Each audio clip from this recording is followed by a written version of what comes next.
Ayo, what's up? Welcome back dito sa ating channel dito sa Mobs TV. Alright, so tayo nagbabalik ulit mga kababayan at ngayon ay pag-uusapan natin ang balita o video mula sa channel ni Maharlika TV. At sabi nga po niya dito mga kababayan, China nanganganib sa militar ng Pilipinas. Alamin kung bakit. Bueno, aalamin natin yan mga kababayan, pero syempre bago ang lahat, please don't forget to subscribe, like, share at comment sa comment section at pa-click ang notification bell para ma-update kayo sa mga latest video uploads natin. Alright? At huwag na natin patagalin, umpisa na natin to. Let's go! Maharlika TV. Ang China mga kapatid ay ilang taon ng pinakikialaman at talagang binubulabog ang karagatang sakop sa teritoryo ng Pilipinas sa South China Sea o West Philippine Sea. Walang kalaban-laban ang Pilipinas at hindi na iyan nakakagulat dahil ang China ay mayroong napakalakas na ekonomiya at militar lalo na ang kanilang hukbong dagat. Ngunit kamakailan lang bagaman sinasabing dehado laban sa mga Chino, biglang nagpakita ang Pilipinas ng isang kahanga-hangang katapangan sa harap ng isang napakamakapangyarihang bansa. David at Gulayat kung may tuturing ang kinatatayuan ng China at Pilipinas. Ngunit ang pagkakaiba, si Gulayat ay talagang tiwala sa kanyang sarili na harapin si David. Samantalang ang China ay nagkaroon ng pag-aalinlangan na kalabanin ng Pilipinas dahil sa ginawa nitong mga hakbang. Sa bidyong ito ay sama-sama nating alamin kung bakit ang China ay posibleng malagay sa alanganin kung patuloy nitong bubulihin ang Pilipinas.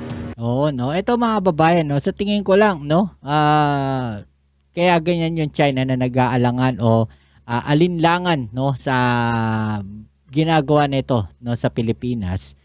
Siguro nakikita niya na hindi basta-basta rin yung Pilipinas, na marami tayong kaalyadong bansa, maraming mga bansa ang handang tumulong, maraming mga bansa ang nasa likod ng Pilipinas, na kung sakaling may gagawing hindi maganda, itong China, sa atin, sa bansa, sa Pilipinas, nandiyan lang, ang mga bansa na nasa likod ng Pilipinas na handang tumulong at suportahan tayo laban sa China, 'di ba? So, yun siguro ang naiisip ng China, kaya ito nagdadalawang isip nag-aalinlangan. Same thing sa ginagawa niya sa Taiwan.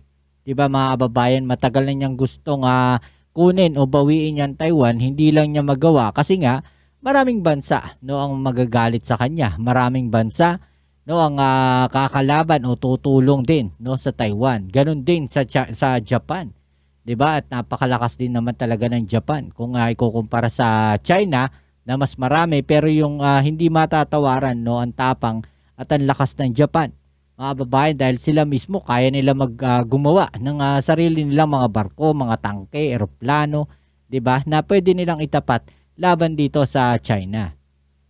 Pero bago tayo magpatuloy, isang like lamang po ang hinihingi ko para sa video ito. Suportahan niyo po ang Maharlika bagay na po TV. yan bilang suporta sa ating bawat ina-upload. Back to the video. Bago ang lahat mga kapatid, tatalakayin muna natin kung ano ba talaga ang tunay na nangyari sa South China Sea at kung bakit naging napakainit ng tensyon sa rehiyon na ito. Ang China ang dahilan kung bakit nagkaroon ng mga hindi pagkakaunawaan sa South China Sea. Ito ay dahil malawakan itong inaangkin ang soberanya ng halos lahat sa 1.4 million square miles na mahalagang daluyan ng tubig sa lugar.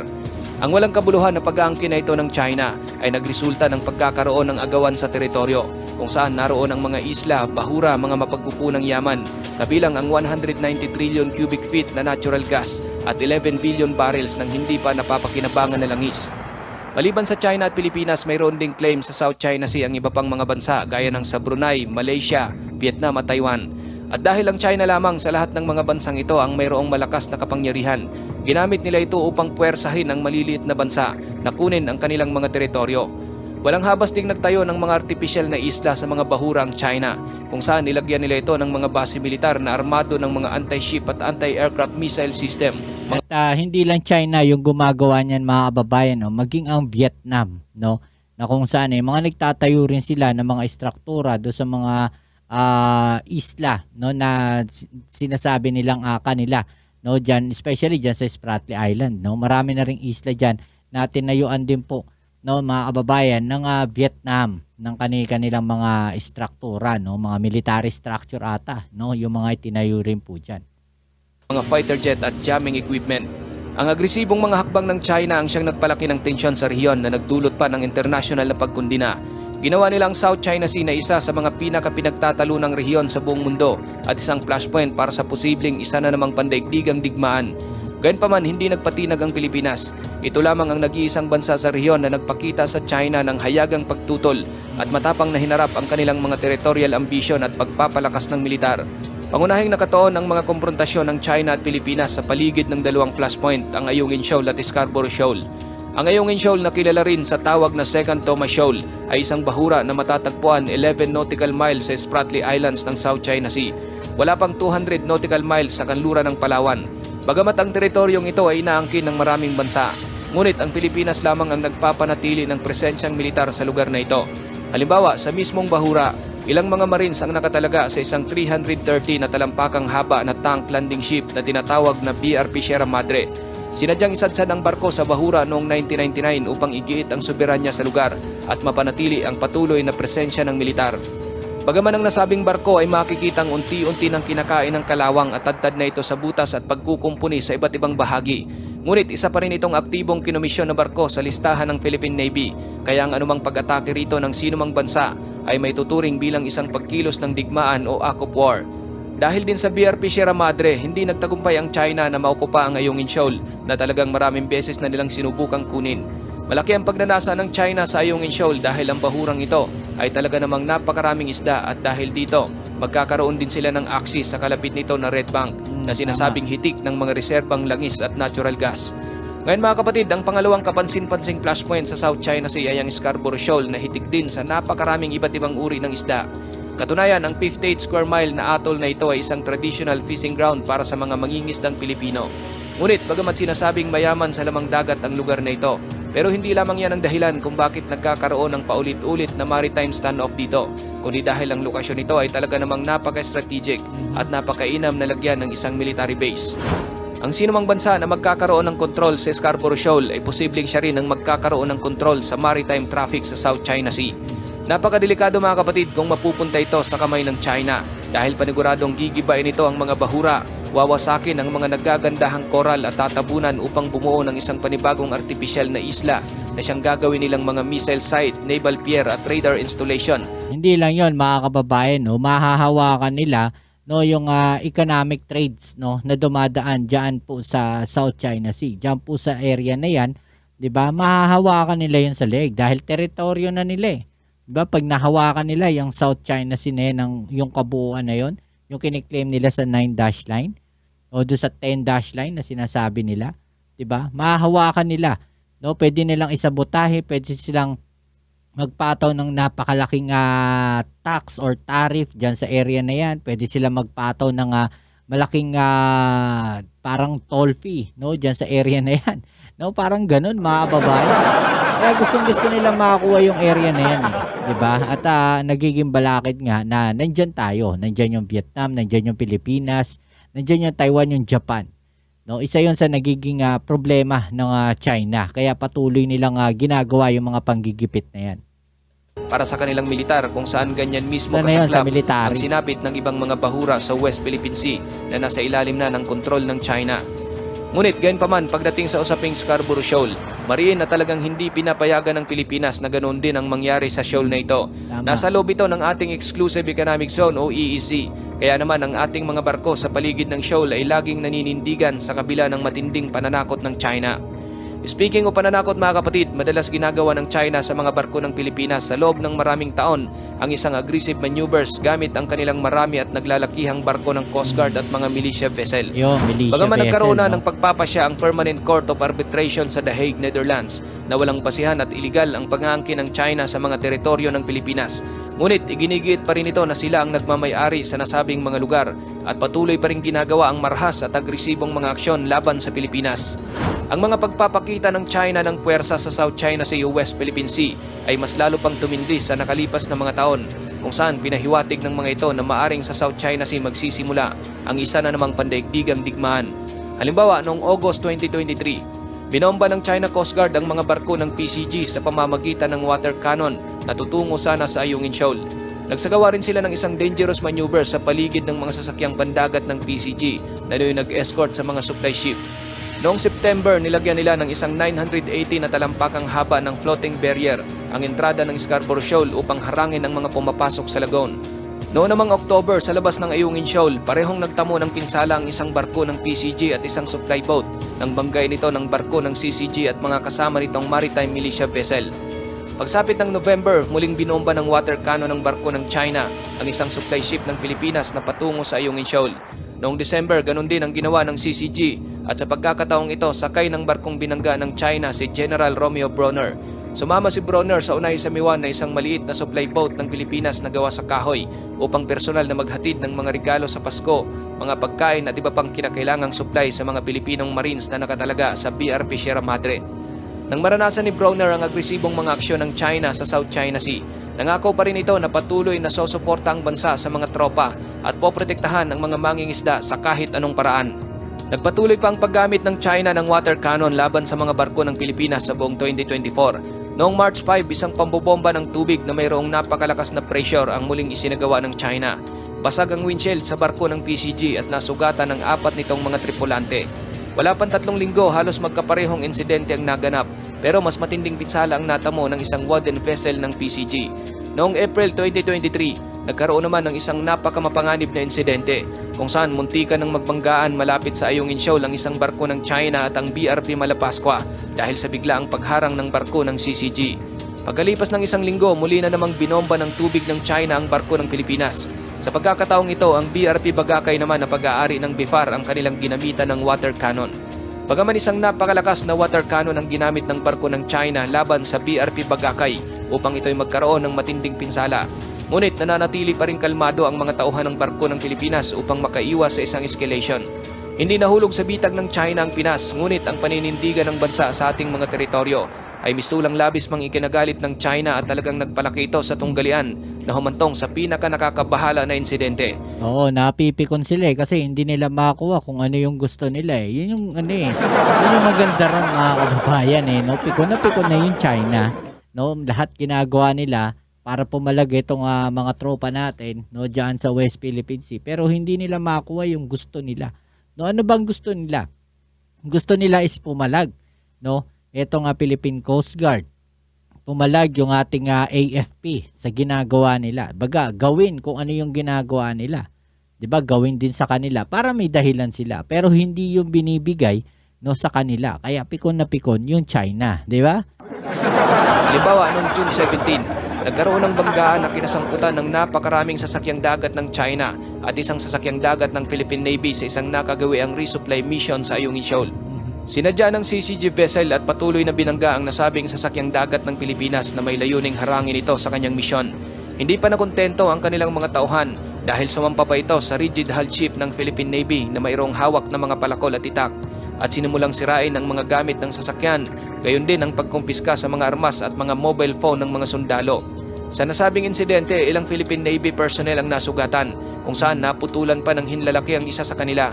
Dahil dito, tila umabot na sa sukdulan ng tensyon sa pagitan ng China at Pilipinas hanggang sa puntong ang dalawang bansa ay napilitang magsagawa ng mga pag-uusap upang pahupain ang sitwasyon. Ngunit bagamat ang magkabilang panig ay sumang-ayon na nabawasan ng tensyon, ang pinakamalaking barko sa Coast Guard ng China na binansagang The Monster ay namataan na umaaligid sa Ayungin Shoal 1 araw lamang pagkatapos maganap ang mga pag-uusap sa de-escalation. Ang CCG vessel ng China na binansagang The Monster ang pinakamalaking barko ng Coast Guard sa buong mundo, kung saan patuloy ito na naglalayag papasok at dumaan sa EEZ ng Pilipinas sa loob ng maraming mga buwan. Nagpapahiwatig lang ito at talagang malinaw na ang China ay naninindigan sa patuloy na panggigipit nito sa Pilipinas. Sa kabila kapatid ng mga agresibong aksyon ng China upang sindakin ang Pilipinas, hindi pa rin ito nagpakita ng takot. Sa halip, mariin pa rin naninindigan ng bansa sa soberanya nito at patuloy na gumagawa ng paraan upang hindi manaig ang maitim na plano ng China. Pero paano nga ba magiging posible na magkaroon ng takot ang China sa Pilipinas? Gayong nakikita natin kung paano nila pilit na binubulabog ang ating sariling mga teritoryo. Noong mga panahon kapatid na si dating Pangulong Duterte pa ang namumuno sa bansa, marami ang nagsasabi na sa kabila ng kanyang pagiging matapang at pagkakaroon ng kamay na bakal laban sa mga kriminal sa Pilipinas. Ngunit pagdating sa usaping West Philippine Sea, tila bumabahag ang buntot nito na ipaglaban ang ating soberanya at karapatan laban sa mga Chino. Kusang loob din gumawa si Duterte ng maraming pabor sa China na di umano'y humantong pa sa isang gentleman agreement kay Xi Jinping upang panatilihin ang status quo sa South China Sea.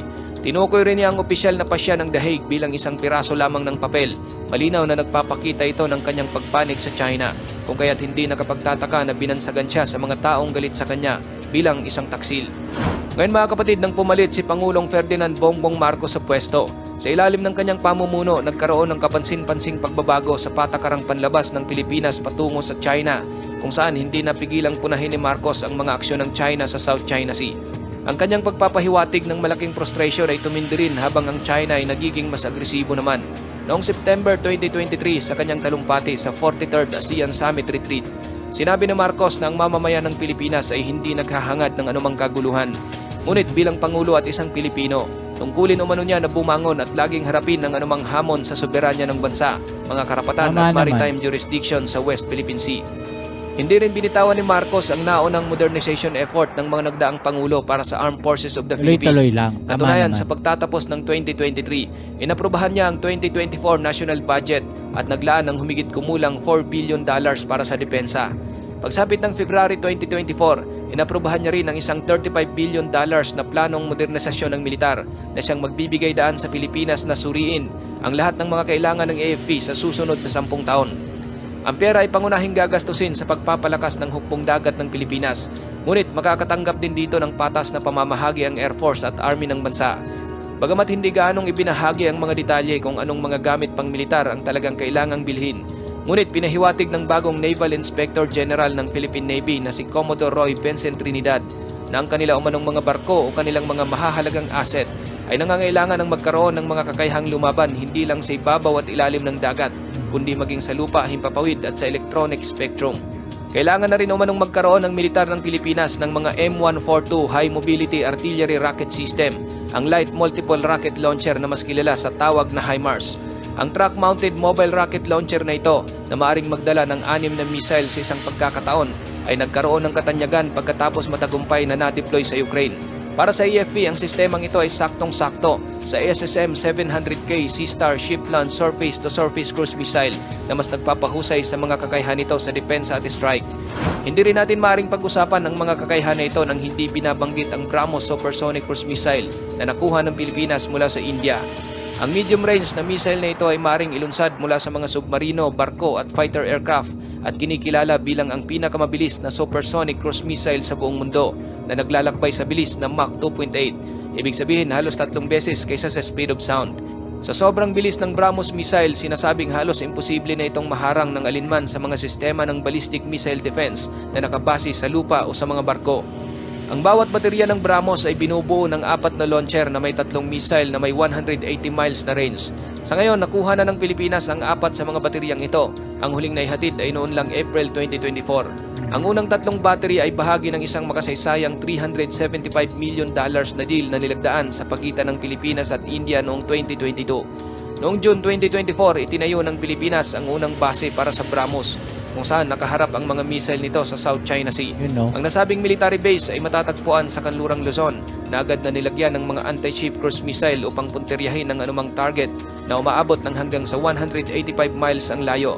Talagang strategic ang lokasyon ng baseng ito dahil mabibigyan ito ng pagkakataon ng Pilipinas na palawakin pa ang range ng mga armas hanggang sa Scarborough Shoal.